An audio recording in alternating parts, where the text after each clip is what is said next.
your opinion out for the very first time in Sri Lanka. We are live at 10 p.m. for the Friday 10 p.m. show, and yes, we are here for the pre-match press conference. Ole Gunnar Solskjaer's pre-match press conference for the game against West Ham United. As you can see, there is a poll on the live chat as well. Do send in your votings there. The question is, should United consider Pogba for the future despite Mino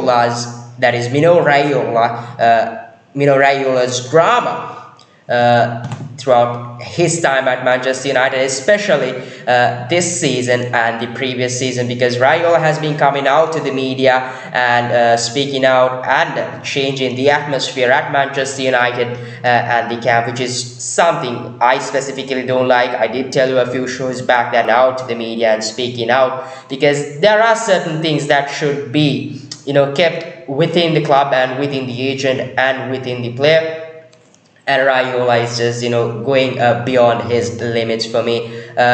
Before I start off with the show, let me just get that live chat out as well. There we go. That is good. Just 1 minute.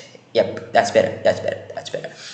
Yes, to start off, Ole Gunnar Solskjaer's pre-match press conference reaction is what we are here for. A few good questions asked by the journalists. A few questions I thought were not really related to the things that is happening at Manchester United and around Manchester United at the moment. A tough week for us Manchester United fans. Disappointment at the Champions League. We lose to Young Boys 2-1. As well, was 2-1. Yes, 2-1 was the score. Dude, even I completely left that aside because that was terrible that I even forgot the scoreline. It's 2-1. Young Boys get their winning goal at stoppage time, assisted by Jesse Lingard, substituted by Ole Gunnar Solskjaer. Interesting, a lot of disappointment and a lot of opinions were sent out within a short span of time until today, especially even at this moment. There are a lot of opinions going out. A lot of people going out and saying that they want Ole out immediately. A few fans also saying that they do want to stick with Ole Gunnar Solskjaer. A few want Conte in, a few want Zidane in. A lot of things happening around Manchester United. When you are a Manchester United fan, there is a lot happening around you, and I really don't think this is news to you guys out there, except if you are a new fan to Manchester United. To start off with Ole Gunnar Solskjaer's press conference, the first question Solskjaer was asked was, how has everything settled after Ronaldo's arrival and the pressure this week? I thought that question was irrelevant to ask Solskjaer how things have settled after Ronaldo's arrival. I think if you get the opportunity to ask a question from Solskjaer, something should be asked with the situation at Manchester United, like what is happening with that midfield, and there are so many questions you can ask instead of what the atmosphere is after Ronaldo is here, because once Ronaldo was here, a lot of questions was asked about Ronaldo. A lot of things did come up from Solskjaer himself about the atmosphere after Ronaldo came, asking if things have settled. I thought it was a little irrelevant, but then again it was a question asked by the journalists out there for Ole Gunnar Solskjaer. And what Ole Gunnar Solskjaer did have to say about this is that life is normal. We have signed a good player. Definitely, I think a better than good player, one of the best players at the moment. Of course, there is a lot of attention around Cristiano Ronaldo. He copes with it, and the players, they just get on the job and cope with it as well. I think it's nothing new. Actually, about Cristiano Ronaldo. In fact, if with Cristiano Ronaldo's arrival to Manchester United, it's only a positive to Manchester United. There's only going to be upgrades and you see improvement in that squad. But I know we had a bad match, but I still think it's early stages, and with time definitely we will get there. Along with all this happening at Manchester United with this week after that Champions League draw, was something that I did want to touch on. Like I said earlier, was Raiola's drama. So a few hours back, I think it was about 2 to 3 hours back, Raiola came out and spoke about Paul Pogba. About Paul Pogba's love for touring still there. that there are chances that Paul Pogba might go to Juventus and things like that, and that is why I did come with this poll as well. Raiola saw it last season and he brings up Real Madrid and Juventus, and again this season as well, back to at early stages, he comes up and says that Pogba still loves Turin and he might consider going to Juventus. This season it's a bit early. Last season it was before the Europa League final, which pissed me off actually. Right before the final you come out and say that when Solskjaer has to go and play that Europa League final. It was either the final or the semi-final, not quite sure, but it was a knockout stage game. That's what is the... Yeah, reconnected successfully. I hope my stream's not gone. My streams, is it gone? Is it gone? Is it gone?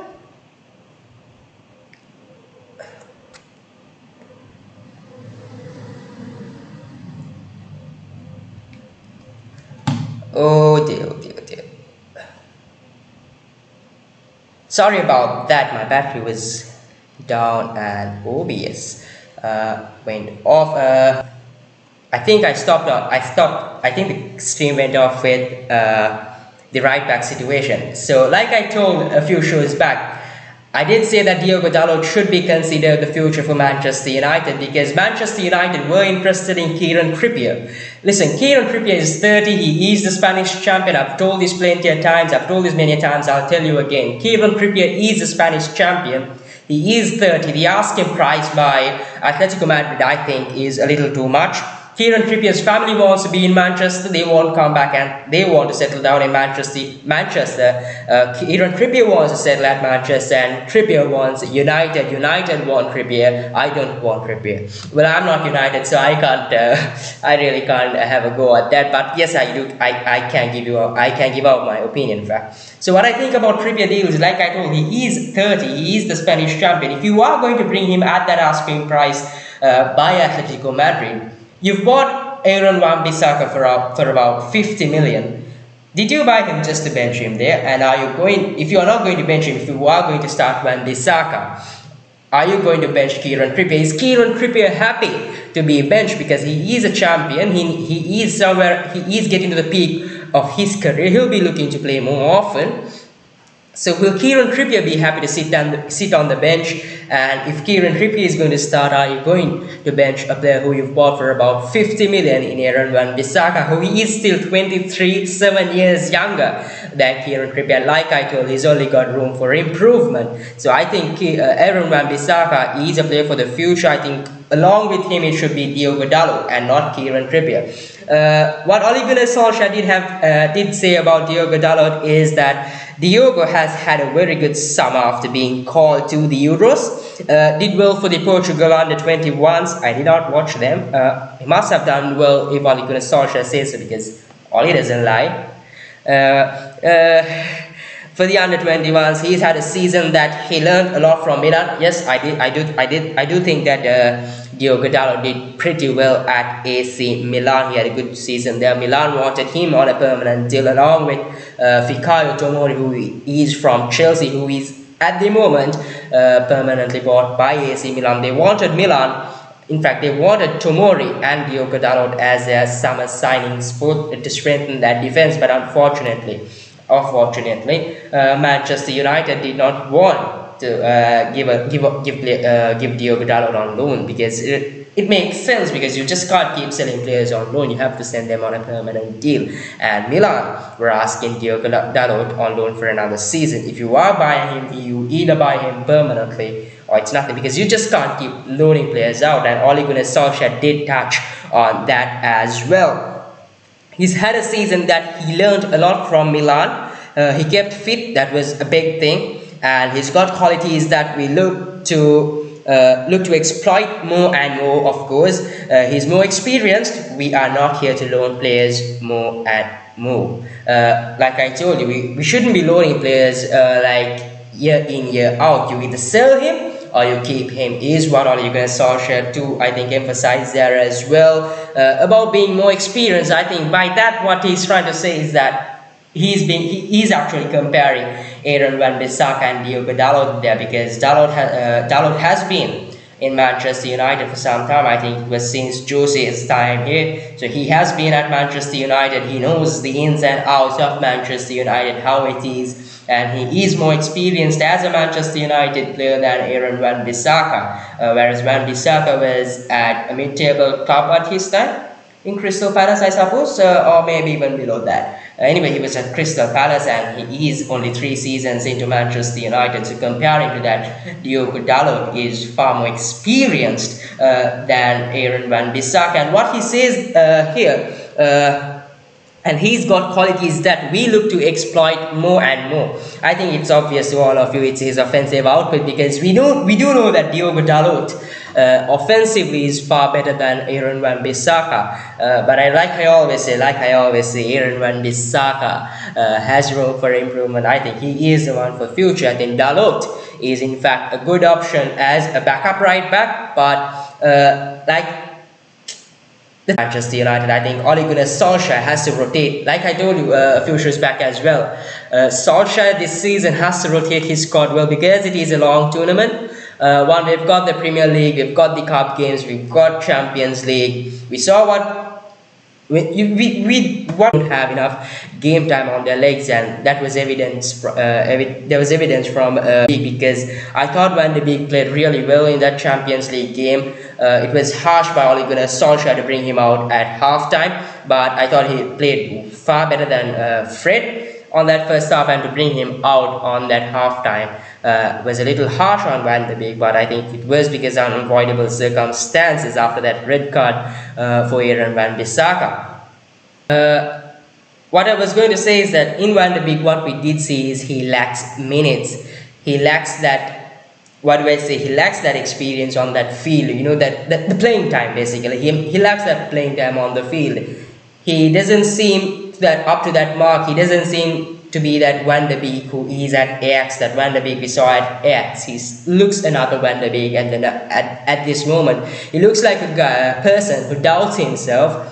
He thinks twice before he goes for a tackle. He goes through a lot of thoughts, because he is playing to cement his place. When you are playing for a place in the team, you tend to play a safer football than a football with much more risk. So I thought Van de Beek was trying to play a safe type of football. He did not want to make any risk. He did not want to make a mistake, because he knew one mistake and his place is in contention again, because he's not already in that starting lineup and he barely gets any minutes from that bench. So yes, I think this season, I think Solskjaer plays a part, because Solskjaer has to rotate that squad, and by rotating that squad, if Dalot gets enough game time, we get to see what type of a right back Diogo Dalot is, whether how good his offensive output is, and if there is room for improvement in his defensive side as well. Because if he is good, if his game is light, we may have the chances of getting him on to another step on his form, and get him to that next level, and compete more and have better competition for that starting spot along with Aaron Wan-Bissaka. Because offensively he is already good, defensively he is not. Aaron Wan-Bissaka defensively is one of the best, while offensively he's not better than Diogo Dalot. So it's good competition, but to keep that competition going on, you have to give play time for Diogo Dalot, because if Diogo Dalot does not get play time this season, I really don't think Aaron Wan-Bissaka's place is in contention, because Dalot is not getting enough play time to show his skills off. Do send in your thoughts on the live chat as well. Football is about opinion. Opinions differ. Do send in your opinions on the live chat. I've got mine, you've got yours. It all differs. So do send in your opinion on the live chat. Moving on to the next question. What we have is, the next question is that was asked by Ole Gunnar Solskjaer, is his thoughts on the new format of the UCL, because really I did not take this down because I thought this question was irrelevant. This system for the UCL comes next season and not this season. We have to concentrate on this season. About next season, we keep it for next year. Concentrate on this season, focus on this season. We won our first match. We were the only English club to lose the opening European match, and it's actually a shame because we played young boys while the other clubs played far better teams considering the Champions League. I thought we should have won this. Unfortunately, there was a red card. Things happened. We move on. It's on to West Ham. So leave use and in the middle of that you've got journalists asking about the new format which will be applied next season. You never know what will happen next year, so I really thought that question was irrelevant. But if you do want to know what Ole Gunnar Solskjaer said, do let me know. I'll read out his quote as well. The other question that was asked by Ole Gunnar Solskjaer is his reaction since the defeat and his concern on the form in the Champions League. I thought this was a good question. These are the type of questions that should be coming to Ole Gunnar Solskjaer. What Solskjaer did have to say on this is that, of course, you wait to see them, that is the players. The attitude is focused, of course. They are disappointed but not too downbeat. You know that it get those 10 to 12 points we need. Of course, it's not the start we wanted, but we are a good team that can bounce back again. And the group is very good. Listen, yes, the group is very good. Like, come on, Oli, you could do better. That group is the easiest group on that Champions League set of groups. You're in Group F, if I'm not wrong. You've got Atalanta, you've got Villarreal, you've got Young Boys, you've got yourself. And Manchester United is our group. That is the easiest group you can ask for. Because considering good, like, alright, yes, it's good because you can get to that first place and advance to the next round. What he says, he says we have 5 games to get those 10 to 12 points. You have 5 games to get 10 to 12 points. Last season at the Champions League, you had 2 games to get 1 point and you lost both the games. So this season you say that you've got 5 games to get 10 to 12 points. Like I told you a few shows back, a good start is always important for a good season. We did start well. You have to start the Champions League well. We started it on a loss. Look at the way the atmosphere around Manchester United swung like a pendulum. Look at the way that atmosphere changed. Because after that Leeds win, after that Newcastle win, fans were like, Oli is at the wheel. He is the man. Yes, we did play badly. There were a few Oli afters as well. That aside, we did win. Win quite comfortably against Leeds and Newcastle. Yes, we had bad games against Southampton and Wolves. Bad games aside, we had a good season to that Premier League because with 2 draws and 2 wins, we were on top of the table with 10 points. A good start. The fans were okay. The fans' mindset was like, okay, we can't rely on Oli this season, but he has to deliver. As soon as that loss came against Young Boys, the fans were like, okay, we can't rely on Ole Gunnar Solskjaer. We've got to get him out. Bring Conte, bring Zidane, bring whoever is available to Manchester United to win trophies. That is how the atmosphere changed. And when you say you've got 5 games to get those 10 to 12 points, last season, Oli, mate, you had 2 games to get 1 point, and you got 0 points. You lost both those matches, and which was shambolic. So you can't rely on those 5 games. You can't definitely say you get those 10 to 12 points. You've got to get to that start. But overall, we still got 5 games. Yes, we have about 10 points to get. We won. That is it.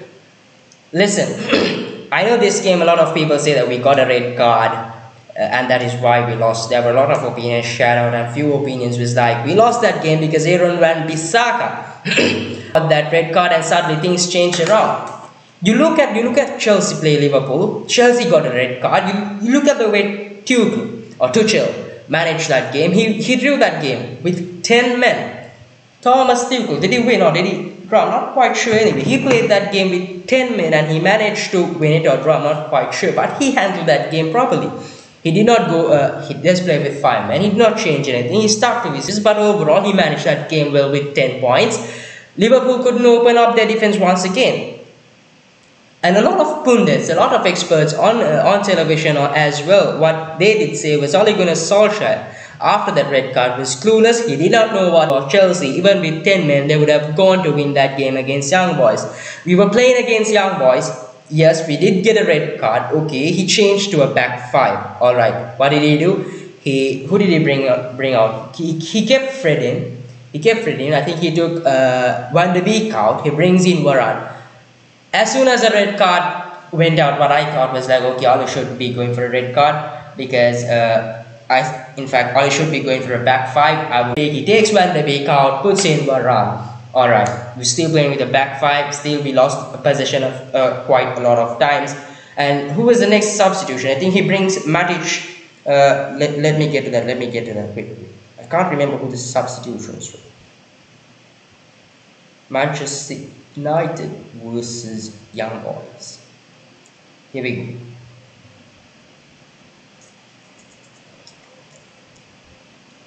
go. Where's the score?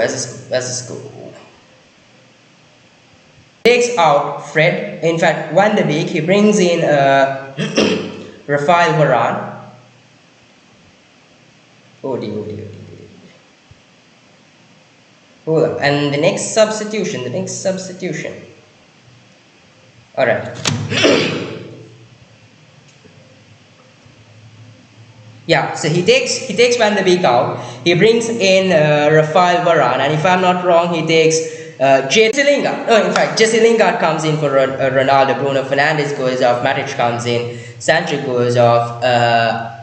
Lingard comes in, and Fred goes off. Anthony Martial comes in. So he takes Sancho off, and he brings Matic in. I really don't understand why he bought Matic. In fact, wait. I keep forgetting the substitutions. Alright, he brings Dalot in for Van de Beek. He brings Matic in for Bruno Fernandes. Jadon Sancho out, and he brings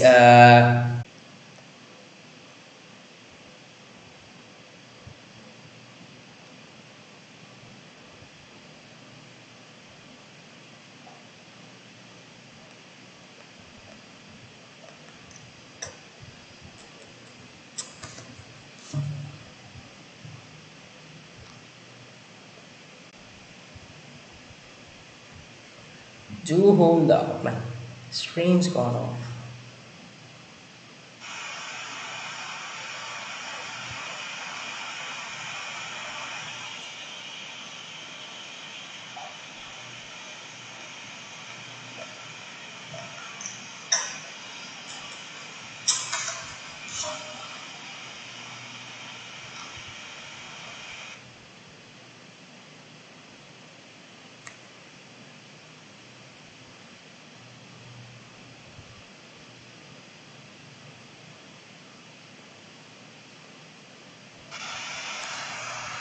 Issues and my streams pause in a bit. I'll continue with the show. He brings in Matic. Okay, you've got a back seven. Then he takes Ronaldo off, brings Lingard in, takes Sancho off, and it was Fred off later on, and brings Martial in during the final minutes. You needed a goal. You shouldn't have gone to a back five later on. I thought watch a few experts, and they did say that Ole Gunnar Solskjaer shouldn't have gone for a back five later. I did agree with that, because they said if it was Manchester City, Chelsea, or even Liverpool, they wouldn't have with the back four. Maybe those two holding midfielders and maybe change things up front.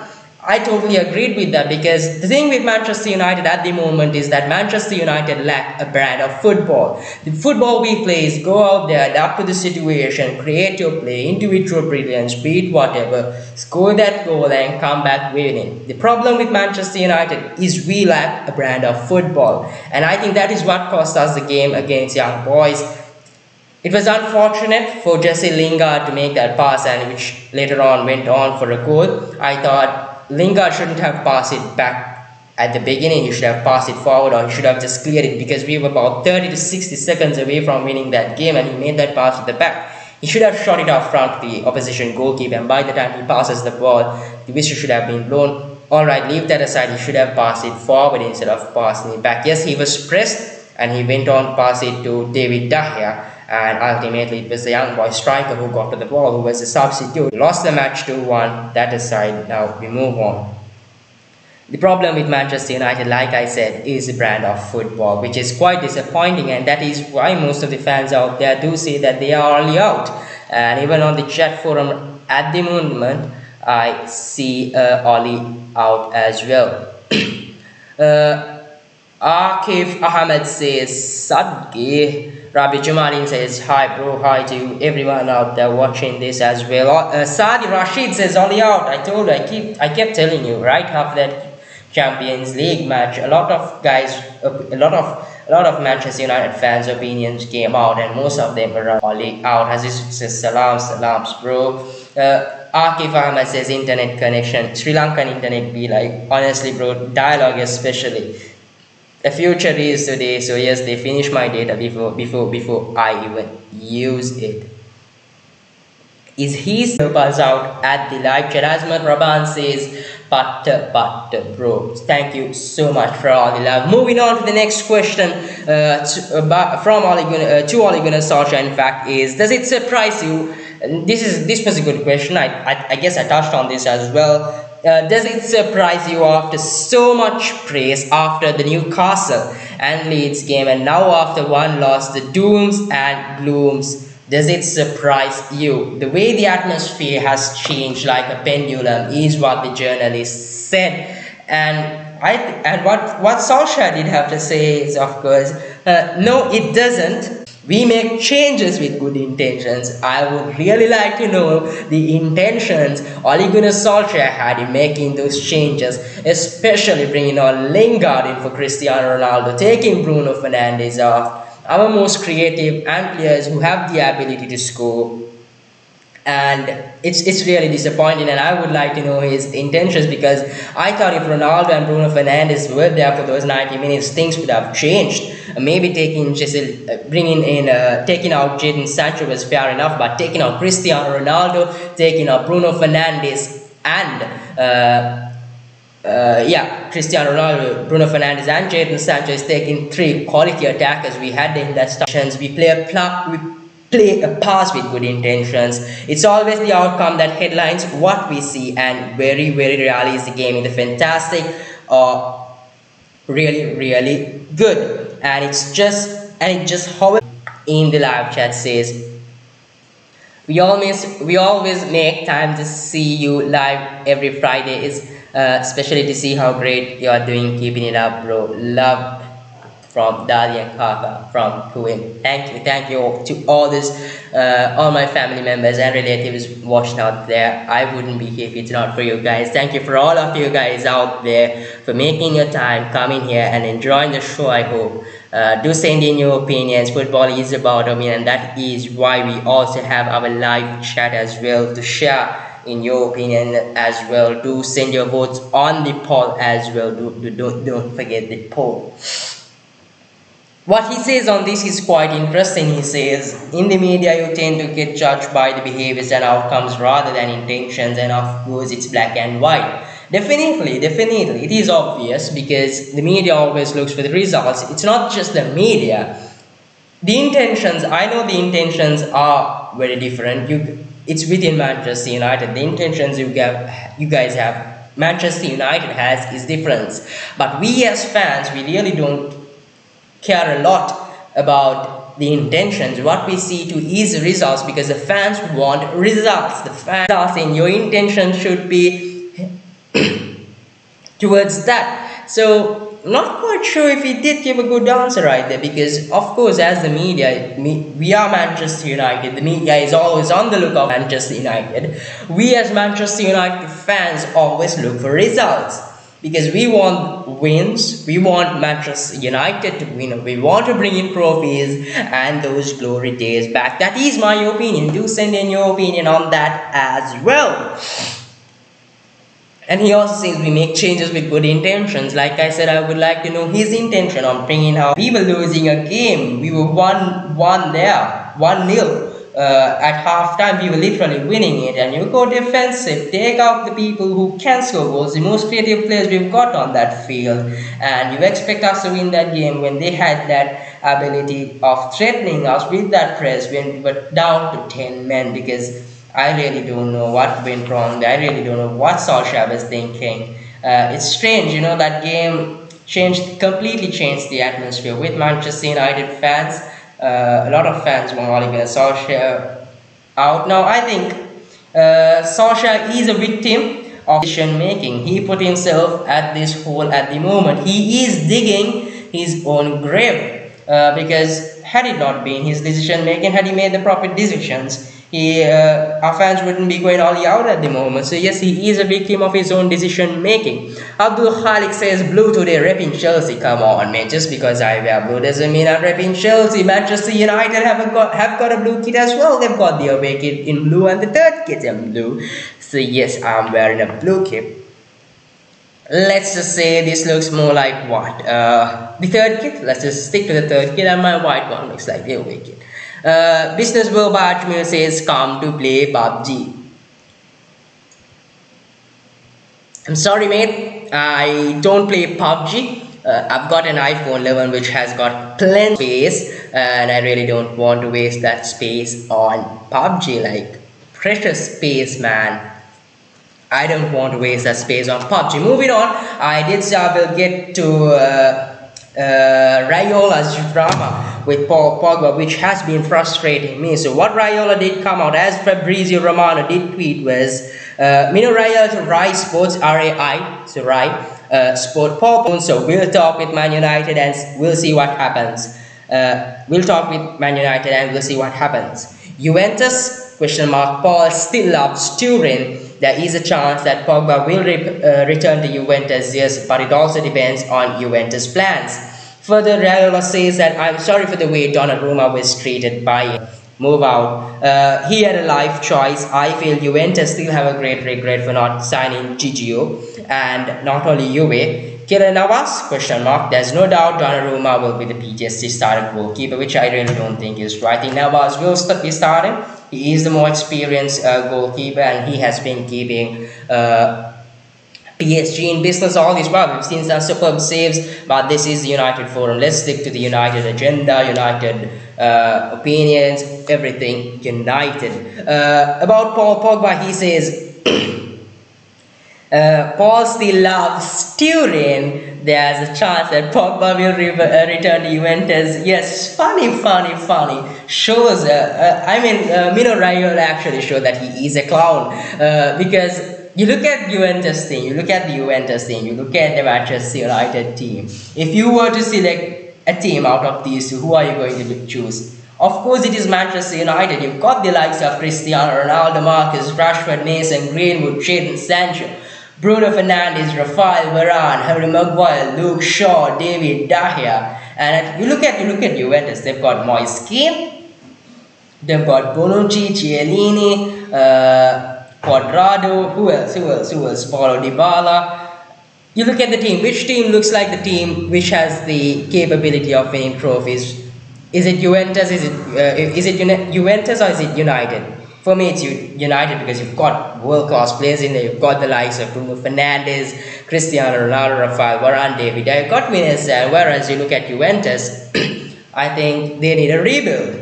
It's funny that Raiola says that he might have a chance to go to Juventus, because I think Pogba wants to win. He is getting to the peak of his career. He's getting to that stage where he needs to win things. He needs silverware. If Pogba was to choose between Juventus and United, it'll be funny if he selects Juventus, because I think United has got that squad to win things more than Juventus. Had it been Real Madrid or PSG, that Raiola did say, it would have been considerable. But the fact that he did say Juventus, he's having a laugh, mates. That is what I've got to say.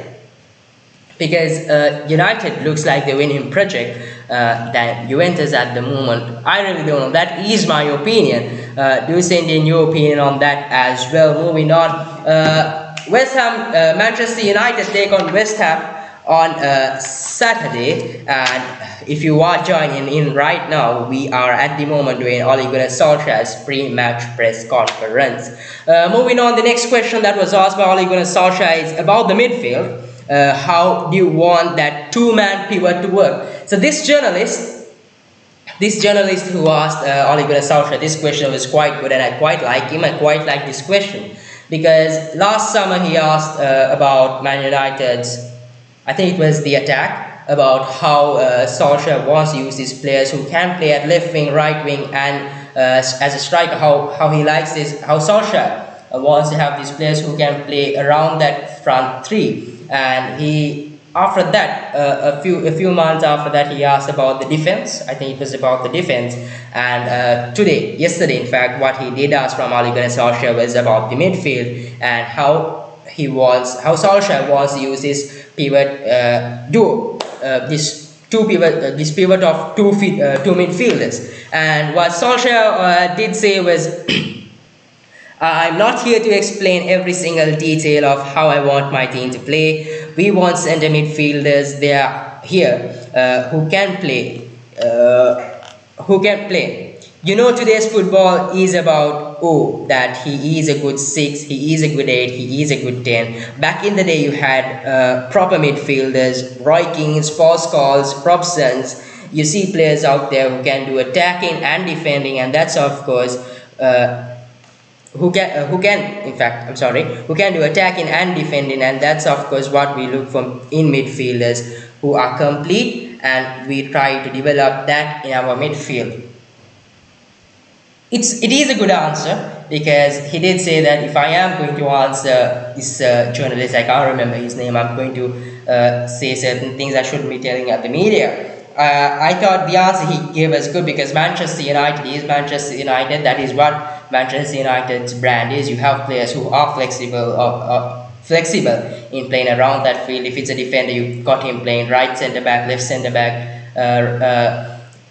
You can play up right back as a right wing back, right back. You have a front. You've got the front forwards as well who can play as a left wing, right wing, striker, midfielders who can play around that midfield as well, because that is what Manchester United is, and that is what we look forward for in Manchester United as well. And I'm sure that the scouts and coaches out there want to develop this in Manchester United as well. And it's interesting that Solskjaer says this, because you take a look at Scott McTominay. Can McTominay play around that midfield? No, he is more of a box-to-box midfielder. Can Fred play around that midfield? No, he is more of a box-to-box midfielder. Can Van de Beek play around that midfield? Yes, and he still benches Donny Van de Beek. I really don't understand what Ole Gunnar Solskjaer's agenda is with Van de Beek. He is a midfielder who can play around that midfield as a 6, as an 8, as a 10. His agent came out saying that in the media. I said I don't like it, but he did say this. That is evidence that he can play around that midfield. He himself came out on a few podcasts as well, on a few interviews with. He did come with on Rio Ferdinand's podcast, and he too did say that he can play around that midfield. How he played as a number 6 at Ajax, and later on he progressed to play further up. So Donny Van de Beek himself has said it. Solskjaer too said it. And he still has Donny Van de Beek on that bench, and even on that UCL game he pulls him out after halftime. Even Berbatov came out on media, and the way Manchester United, you saw him start in that Champions League game, and to take him out at halftime was harsh, is what Berbatov said. Mind you, I'm not quoting what he said, but this is somewhat the point of what he said. So he says that you want players like this who can rotate around that midfield, be it the forwards, and he's got Donny Van de Beek, and he benches him. So it's weird. I think it's just Solskjaer is being stubborn.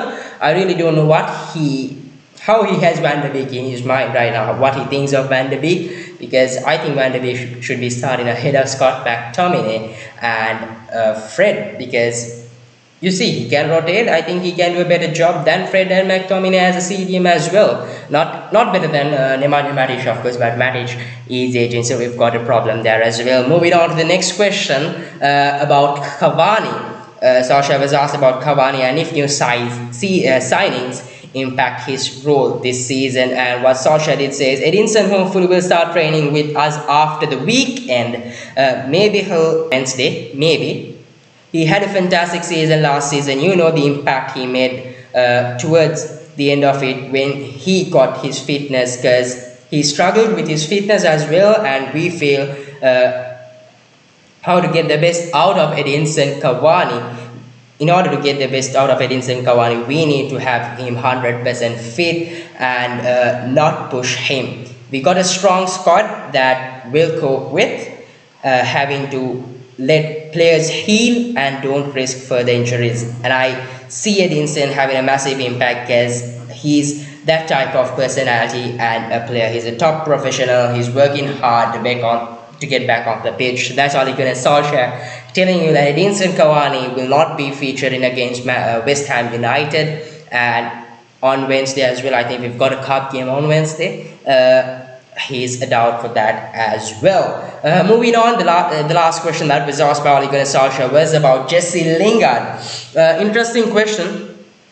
He says about Jesse Lingard, where exactly is he in terms of contract? And this season at Manchester United was what Ole Gunnar Solskjaer was asked, and his reply was, he's got this season left on his contract. Of course, the club is talking to him and his dad, and we see him as a Man United player in the future as well. Jesse has come back to us, and after a great spell at West Ham United, he showed his qualities. He is back into the England squad. He scores goals for England, and we really want to see the best of Jesse this season and hope to see him here, and we support him, and we hope to keep him here with us. He's a red through and through. Interesting.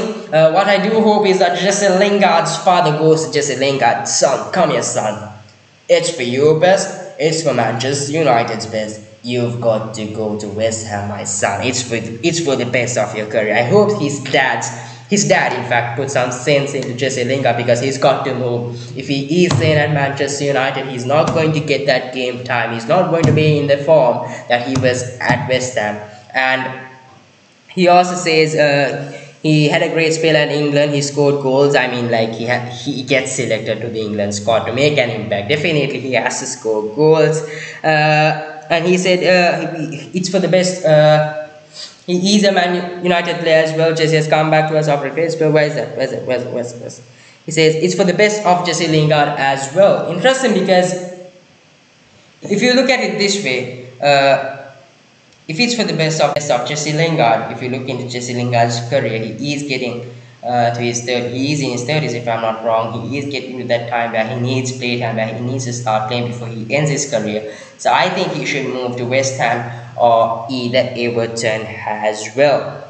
He says, we really want to see the best of Jesse at this season, and we hope to see him, and we support him. If you do support him, you have to send him to West Ham or Everton, unless you promise Jesse Lingard good game time. Because if you are promising Jesse Lingard game time, you're going to give Jesse Lingard that space and leave out the likes of maybe Marcus Rashford, maybe Mason Greenwood, maybe Jadon Sancho. If you are going to leave maybe even Anthony Martial, you're going to leave 4 players, and all these 4 players, I think definitely, no doubt, should start before Jesse Lingard, and they've got more capability than Jesse Lingard, so it will be interesting. I think the best for Jesse Lingard is to move on from Manchester United. His time is over. Abdul Khalid says, when will Cavani return?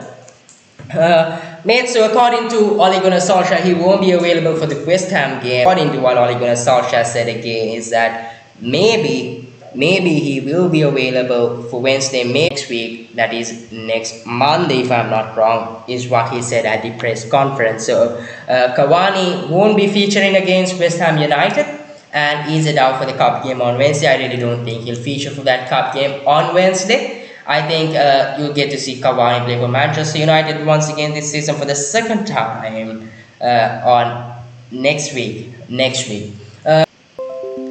And is connected again. So yes, with the midfield, what I'll be going with is, before my connection goes off, let me finish this off.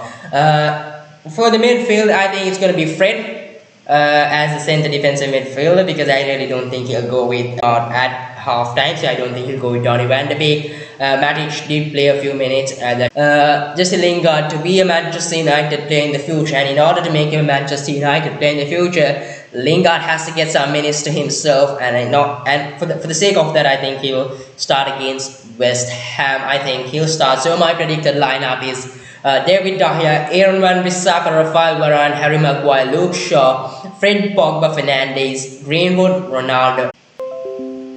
And it's connected again. So I'll shout you out the next show as well. That is pretty much it, folks. I hope you enjoyed the show. I did enjoy the show. Until I see you next Sunday at 10 p.m. for the match reaction and bill. And before I sign off, we are at 124 followers, 26 more for 150. Get me to 150 followers. It's the road to 1,000 followers. A community, the United Forum community is what we are building. Do share this video, give it a like and subscribe to our channel as well. Follow us on Instagram for your latest updates throughout the week, apart from Friday and Sunday, because I'll be going live on YouTube, but I'll update you before the show as well on Instagram as well. So do follow our Instagram page for your latest Manchester United news as well. And do tune in every Friday at 10 p.m. and Sundays on 10 p.m. as well. Until I see you next Sunday. In fact, day after tomorrow on Sunday at 10 p.m. for the match ratings and player ratings. This is the United Forum. Good night.